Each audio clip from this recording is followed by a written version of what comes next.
A very good morning to all of you. Myself, Professor Dhaval Chandrana, and we are discuss a unit number 6, Mathematically Preliminaries for the Lossy Coding. Guys, on our previous lecture, we discussed one of the quantization is known as uniform quantizations. And in particular uniform quantization, we discussed a two different types of uniform quantization is known as mid-rise and mid-rate. So I just revised what we discussed in our previous lecture.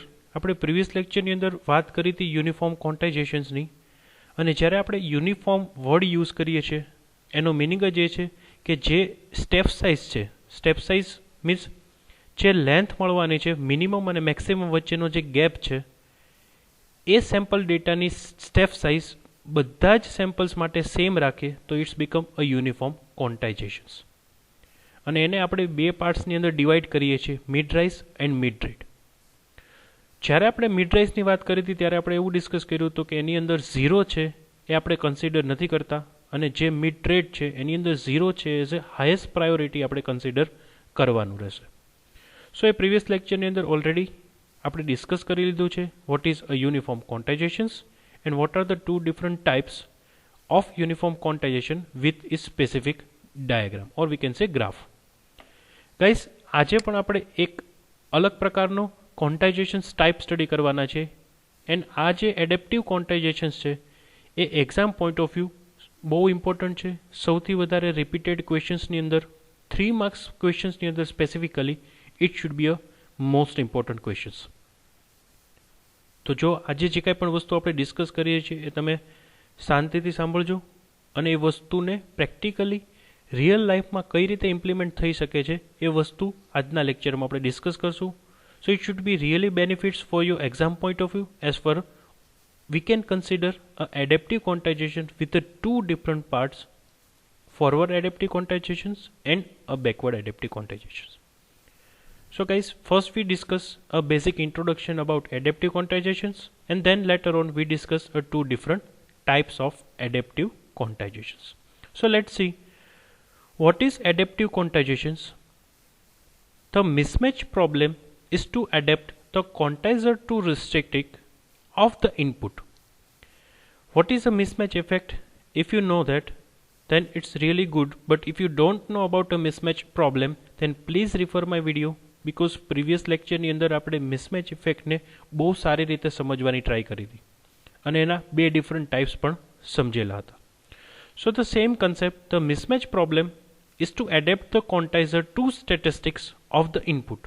અને આપણને ખબર છે કે ઇનપુટના base ઉપર જ આપણે કોઈ step size define કરી શકીએ એમ છીએ. Several things might change in the input relevant to the assumption statistic, including the mean, the variations and the PDF. And PDF is nothing but the probability density functions. So ગઈકાલે આપણે વાત કરી હતી mismatch effect. બે ટાઈપ્સની mismatch effect છે. પહેલાની અંદર આપણે એઝમ્પશન્સ કરીએ છીએ according to the input value, અને સેકન્ડની અંદર આપણે એઝમ્પશન્સ કરીએ છીએ according to the mean value. તો બંનેની અંદરથી જે પણ ક્લોઝર મળે છે વેલ્યુ, એટલે કે જે આપણે એઝમ્પશન્સ કરીએ છીએ એ સૌથી ઓછું ડિસ્ટોર્શન્સ ફાઇન્ડ આઉટ કરી શકે, it is the concept behind the assumptions value in a mismatch problem. અને અહીંયા પણ આપણે એ જ વસ્તુ લખી છે કે including the mean, including the variations of input and the probability density functions. So આ ત્રણ કન્સેપ્ટના બેઝ ઉપર આપણે મિસમેચ ઇફેક્ટનું એઝમ્પશન્સ કરી શકીએ છીએ. So what was the use of a mismatch problem in this particular adaptive quantization? Let's see. The strategy for the handling each of these variations can be different through the certain not exclusive. If more than one aspect of the input statistic change, it is possible to combine the strategy for the handling each case separately.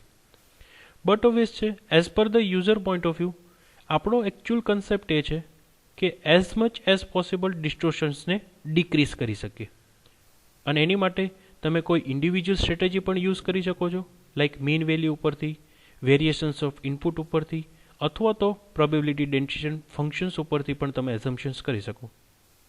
But કોઈ કેસની અંદર એવું પણ થાય કે તમારે multiple strategy એકસાથે use કરવી પડે, લાઈક વેરિએશન્સ અને મીન વેલ્યુ બંને એકસાથે યુઝ કરવું પડે. અનધર થિંગ, આઈધર જો પોસિબલ હોય તો તમે મલ્ટિપલ સ્ટ્રેટેજીને એક સાથે યુઝ કરીને એક્સક્લુઝિવ કન્ડિશન્સની અંદર એવું ફાઇન્ડ કરી શકો કે આ બે કન્ડિશન્સ સાથે યુઝ કરીને હું ડિસ્ટોર્શનને as much as possible minimize કરી શકું. તો user are free to select either they can go with the separate conditions or either they can go with the multiple conditions with the same process. If the mean of input is changing with the time, the best strategy is use sum from the differentials encoding. As a previously આપણને એ પણ ખબર છે કે આપણે two પ્રકારના mapping study કર્યા હતા, encoding mapping અને ડીકોડિંગ મેપિંગ.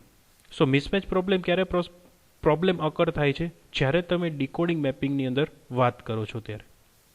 સો સૌથી બેસ્ટ સ્ટ્રેટેજી એ છે કે તમારા ઇનપુટ અકોર્ડિંગ્સ તમે વેલ્યુ વેરિએશન્સ કરો અને એમાંથી પણ એને મીન વેલ્યુનું વેરિએશન્સ કરતા જાઓ. એક્ઝામ્પલ આપી દઉં કે 1 થી 10ની વચ્ચે આપણે મીન વેલ્યુ ફાઇન્ડ કરીએ તો ઇટ શુડ બી અ 5. હવે 1 થી 5ની અંદર જો કંઈ પણ વેલ્યુ આવે છે તો એને આપણે according to the input value assumptions કરશું, અને જો 1 થી 10ની વચ્ચે કોઈ પણ વેલ્યુ આવે છે તો એને આપણે ઓનલી સ્પેસિફિક વેલ્યુ એટલે કે 5 નંબર સેન્ડ કરી શકશું. તો પ્રોબ્લેમ કેવો થશે કે આપણે બે નંબર યુનિકલી અસાઇન કરવા પડશે for range of 1 to 5 and total range of 1 to 10. તો 1 to 5 જ્યારે સ્મોલ અમાઉન્ટ ઓફ ડેટા આવે છે ત્યારે આપણે એની કોઈ યુનિક વેલ્યુથી જનરેટ કરીએ છીએ, અને 5 થી પછી કોઈ ગ્રેટર દેન વેલ્યુ આવે છે તો ઓલવેઝ આપણે 5 સેન્ડ કરી શકશું. સો it is the combinations of a mean value as well as a variations of input. I hope કે હું તમને શું કહું છું એ તમને ક્લિયર થઈ જતું હશે. ફરી વખત એક્ઝામ્પલ આપી દઉં કે 1 થી 10ની રેન્જમાં આપણે એવું ડિસાઇડ કરીએ છીએ કે જો 5 થી વધારે કોઈ પણ વેલ્યુ એઝ એ ઇનપુટ આવે છે ઓન અ એન્કોડિંગ મેપિંગ તો આપણે હંમેશા 5 જ સેન્ડ કરશું. બટ રેન્જ 1 to 5ની અંદર કાંઈ પણ આવે છે તો આપણે અકોર્ડિંગ ટુ ધ ઇનપુટનો મીન ફાઇન્ડ કરીને વેલ્યુ સેન્ડ કરશું. So it is the combinations of both the strategy, mean value as well as the variations value. For the changing in another statistics, the common approach is to adapt the quantizer parameters to the input statistics.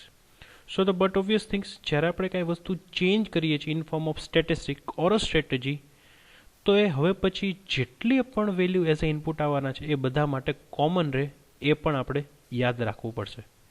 આપણે એક input આવ્યું ત્યારે કોઈ strategy use કરીએ, second input આવ્યું ત્યારે strategy change કરી નાખે, પાછા થર્ડ વખતે ફર્સ્ટ સ્ટ્રેટેજી યુઝ કરીએ એવું પોસિબલ નથી. એનું રીઝન, જે પણ ડેટા આવે છે from the starting to end સુધી જે સ્ટ્રેટેજી ડિસાઇડ કરો એ સ્ટ્રેટેજીનો જ at up to end data સુધી તમારે યુઝ કરવાનો છે, જેનાથી બેનિફિટ થશે encoding mapping as well as decoding મેપિંગની અંદર. જો તમે સ્ટ્રેટેજી ચેન્જ કરશો તો ડીકોડિંગ મેથડ્સની અંદર it should be really hard to adapt which strategy is used for the particular range. Means decoding and ઉપર આપણને નહીં આઈડેન્ટિફાઈ થાય કે કઈ સ્ટ્રેટેજી યુઝ કરી છે. સો it is the best suggestions, જેટલો ડેટા છે એ બધા જ ડેટા માટે એક કોમન સ્ટ્રેટેજી એપ્લાય કરો અને એ જ કોમન સ્ટ્રેટેજીથી ફ્રોમ બિગિનિંગ ટુ લાસ્ટ સુધી એ જ કન્ડિશન્સમાં encoding as well as decoding mapping perform કરો. There are the two main approach to adapting the quantizer parameter. First one is offline or a forward adaptive approach, and second one online or a backward adaptive approach. So according to the assumptions, according to the strategy, there are the two different types of adaptive approach. First one is offline and second one is online. So what is the offline and online? Let us discuss. In forward adaptive quantization, it's become offline. The source output is divided into the block of data. First, we divide our output into the blocks. Each block is analyzed before the quantizations and the quantizer parameter are set accordingly.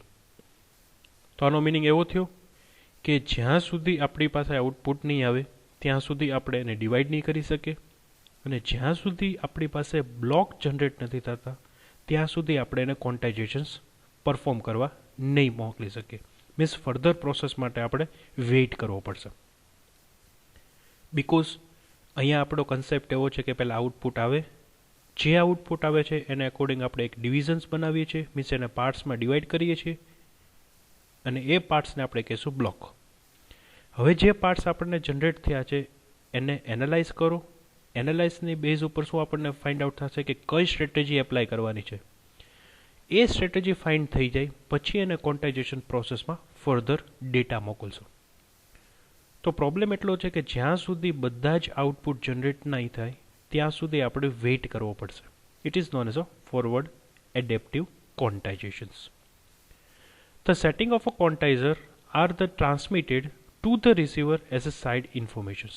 So હવે જે કાંઈ પણ strategy આપણે use કરવાના છે એ દરેક બ્લોકની અંદર એઝ અ સાઇડ ઇન્ફોર્મેશન્સ મોકલવાની છે. શું કામ? બિકોઝ આપણે દરેક બ્લોકને એનાલિસિસ કર્યું છે અને એનાલિસિસના બેઝ ઉપર આપણે કોઈ એક સ્ટ્રેટેજી ફાઇન્ડ આઉટ કરી છે અને એ ફાઇન્ડ આઉટ કરેલી સ્ટ્રેટેજી આપણે દરેક બ્લોક સાથે એટેચ કરીને સેન્ડ કરશું. સો રિસીવર એન્ડ ઉપર or we can say decoding mapping under a side information, it should be really benefit to generate the accurate results.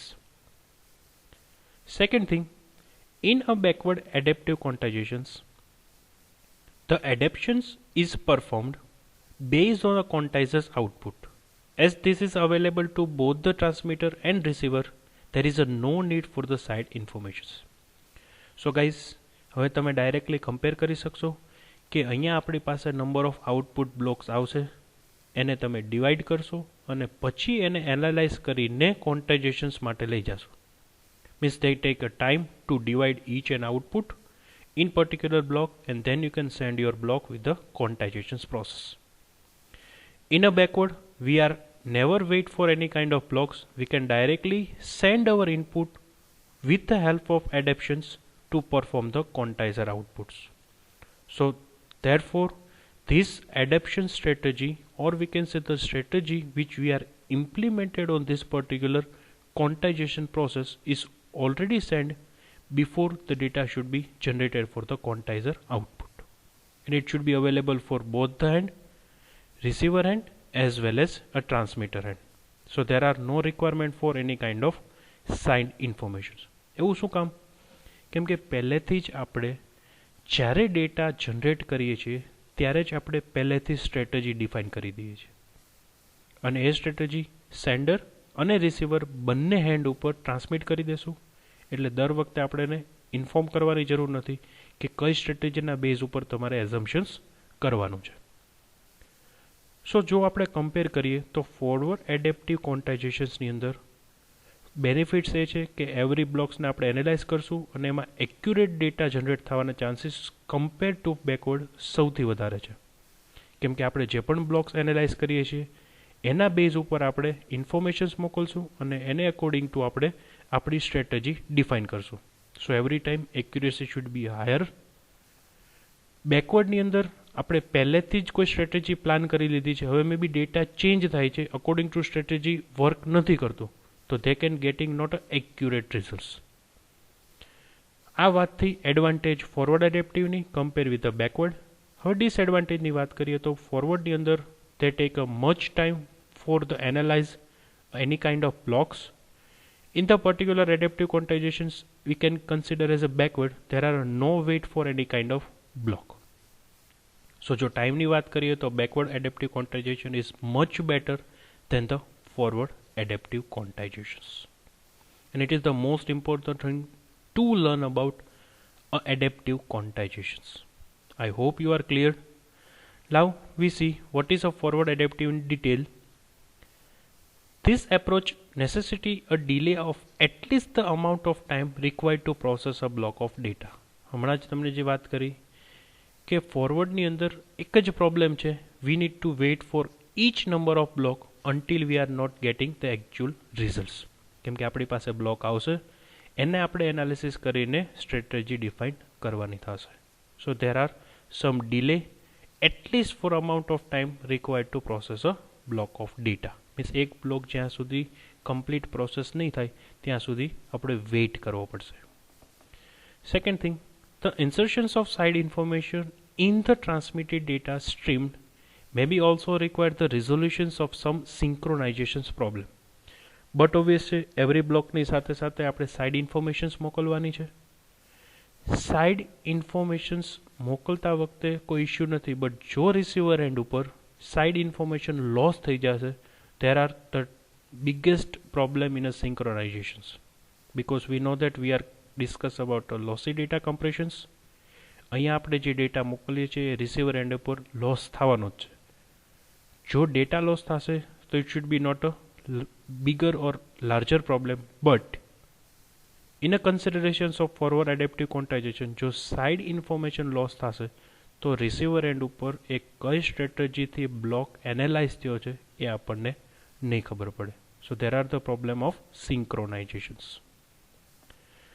The size of block of data process also affect a number of other things, like if the size of block is too large, then the adaptation process may not be capture the changes taking a place in the input statistics. But obviously જ્યાં સુધી block generate નહીં થાય ત્યાં સુધી we are not transmitted those block into the quantizations, because forward ની અંદર શું છે, પહેલા આપણે એનાલિસિસ કરવાનું છે જે પણ બ્લોક છે એનું, પછી આપણે ક્વોન્ટાઇઝેશન માટે ફોરવર્ડ કરીએ છીએ.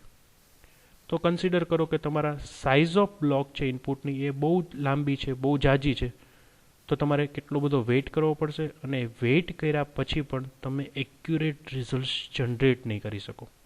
So you care wasting of time as well as wasting of memory space. Larger block size means more delay, as according to the time we need to wait, which may not be tolerated in certain applications, because ઘણી બધી એપ્લિકેશનમાં faster response, faster result, it should be a higher priority. તો એવી એપ્લિકેશનની અંદર આપણે forward adaptive ક્વોન્ટાઇઝેશન્સ use નહીં કરી શકીએ. On the other hand, small block size means that the side information has to be transmitted more often, which in turn means the amount of overhead per sample increase. બંને બાજુ છે કે જો તમે એ બ્લોકને સાઇઝ નાની કરી દેશો તો એવરી બ્લોક સાથે આપણે જે સાઇડ ઇન્ફોર્મેશન્સ મોકલતા એને સ્ટોર કરવા માટેની સ્પેસ વધારે જોશે. લાઈક એક્ઝામ્પલ આપી દો કે 1 થી 10ની વચ્ચે તમે ખાલી એક જ રેન્જ ફાઇન્ડ કરો છો, 1 to 10, એને એક સેમ્પલ જનરેટ કરો છો, તો જ્યાં સુધી 1 થી 10ના બધા જ નંબર નહીં આવી જાય ત્યાં સુધી તમારે વેઇટ કરવો પડશે. અધરવાઇઝ શું થાય કે તમે એક એક ઇન્ડિવિજ્યુઅલ ઇન્ટરવલ જનરેટ કરો, 0 to 1, 1 to 2, 2 to 3, means step size should be 1. તો પ્રોબ્લેમ શું થાય કે તમારે 10 નંબર એવરી ટાઈમે સાઇડ ઇન્ફોર્મેશન્સ મોકલવી પડશે on every step size of 1. તો 10 ડિલે, એક તો પહેલાં 10 બ્લોક જનરેટ કરવા પડશે, સેકન્ડ એ 10 બ્લોકની સાથે તમારે સાઇડ ઇન્ફોર્મેશન મોકલવી પડશે, અને એ 10 સાઇડ ઇન્ફોર્મેશન્સ મોકલવા માટે you need to find a unique record as well as you need to store those record on a life time. તો જો તમે step size as it is રાખો છો, લેન્થ જાજી રાખો છો, you need to face a delay in according to time. If you change your block size in a smaller size, then you have to a larger amount of memory space. So આ બંને problem forward adaptive ક્વોન્ટાઇઝેશન્સના છે. ફરી વખત repeat કરી દઉં, જો તમે બ્લોકની સાઇઝ લાર્જર રાખશો તો તમારે ડિલે સૌથી વધારે ફેસ કરવો પડશે, અને જો તમે બ્લોકની સાઇઝ નાની કરી દો છો તો તમારે સાઇડ ઇન્ફોર્મેશન સ્ટોર કરવા માટે જે મેમરીની રિક્વાયરમેન્ટ છે એની સાઇઝ ઇન્ક્રીઝ થઈ જશે. સો it is the basic concept about a forward adaptive quantizations. The number of bit used in a quantize, the value of a variation is significantly larger than a number of bit used to quantize the sample value. But obviously every side information સાથે તમારે એક unique number generate કરવો પડશે, અને દરેક unique નંબરને you need to store up to the life time. જ્યાં સુધી એ ડેટા આપણે કમ્પ્લીટ સેન્ડ નહીં કરી શકે ત્યાં સુધી એ બધી જ સાઇડ ઇન્ફોર્મેશન સ્ટોર કરવી કમ્પલસરી છે. Second and the last thing which we are discussed for the today's lecture is known as a backward adaptive quantizations. In a backward adaptive quantizations, only the past quantizer sample are available for the use in adaptive the quantizer. અહીંયા આપણે કોઈ block સાઇઝની weight કરવાની requirement નથી, અહીંયા આપણે કોઈ side informations પણ નથી મોકલતા. તો સેના બેઝ ઉપર આપણે એઝમ્પશન્સ અથવા તો સ્ટ્રેટેજી ડિફાઇન કરીએ છીએ. It is the most important thing, we take a past quantized sample data, means previous જે ડેટા આપણી પાસે છે એના અકોર્ડિંગ જે એઝમ્પશન્સ કર્યું છે એના અકોર્ડિંગ જ આપણે પ્રીવિયસલી જે પણ એઝમ્પશન્સ કર્યું એનું કરંટ ડેટા સાથે કમ્પેર કરી ડાયરેક્ટલી સ્ટ્રેટેજી એપ્લાય કરી દેશું. So the past quantization sample data is the most important thing when we apply a backward adaptive quantizations. The value of input are only known to the encoder, but obviously કેમ કે input અથવા તો encoder પાસે જ quantized samples data હશે. Therefore, these informations cannot be used to adapt the quantizer. તો જો આ પ્રોસેસ ખાલી ઇનપુટ એન્કોડર પાસે જ હોય તો આપણે એ વસ્તુ એપ્લાય ન કરી શકીએ, because what was the case or which data which should be identified on a decoder head. કેમ કે જો એન્કોડર પાસે જ ખાલી સેમ્પલ ડેટા હોય તો ડીકોડર હેડ પાસે ડેટા અવેલેબલ નથી, તો એ એઝમ્પશન્સ શેના બેઝ ઉપર કરે. How can we get informations about a mismatch simply by examining output of a quantizer without knowing what the input was? ગઈકાલે જ આપણે ડિસ્કસ કર્યું હતું કે મિસમેચ ઇફેક્ટ જે છે કે આપણે કઈ રીતે એઝમ્પશન્સ કરી શકીએ કે નેક્સ્ટ વેલ્યુ કઈ આવશે અને એને કઈ સ્ટ્રેટેજીથી આપણે એપ્લાય કરશું. If we study the output of a quantizer for the longer period of time, we could get some idea about the mismatch from the distributions of the output value. હવે એક possible case છે કે તમે regularly કોઈ data ઉપર monitoring કરો, એ monitoring થયા પછી આપણને કોઈ એઝમ્પશન્સ કરો કે લાઈક આટલાથી આટલા રેન્જની વચ્ચે ડેટા આવે છે તો એની ઓલવેઝ ક્વોન્ટાઇઝેશન્સ આ રીતે પરફોર્મ થાય છે અને આ સ્ટ્રેટેજીનો યુઝ થાય છે, અને પછી ચેક કરો કે એના અકોર્ડિંગ ટુ એઝમ્પશન્સ કરેલી વેલ્યુ કેટલી નિયરેસ્ટ મળે છે, મીન્સ કેટલો ઓછો ડિસ્ટોર્શન્સ જનરેટ થાય છે. તો એક પોસિબિલિટી છે તમે પાસ્ટના ડેટા રીડ કરતા જાઓ અને according to the past data you can perform the current value and assume the current step size. So this is the things which we discuss in a backward adaptive quantizations. So guys, it is the things which we discuss in the particular lectures. First we discuss the adaptive quantization. What is the adaptive quantizations? Then after we discuss two different types of backward quantization is known as a forward quantizations and a backward quantization. So I hope you are clear what is adaptive and what is a backward as well as adaptive quantizations. I hope you are clear. I hope you are enjoyed my lecture, and I hope you are learn data compression subject from my video lecture. Thank you so much.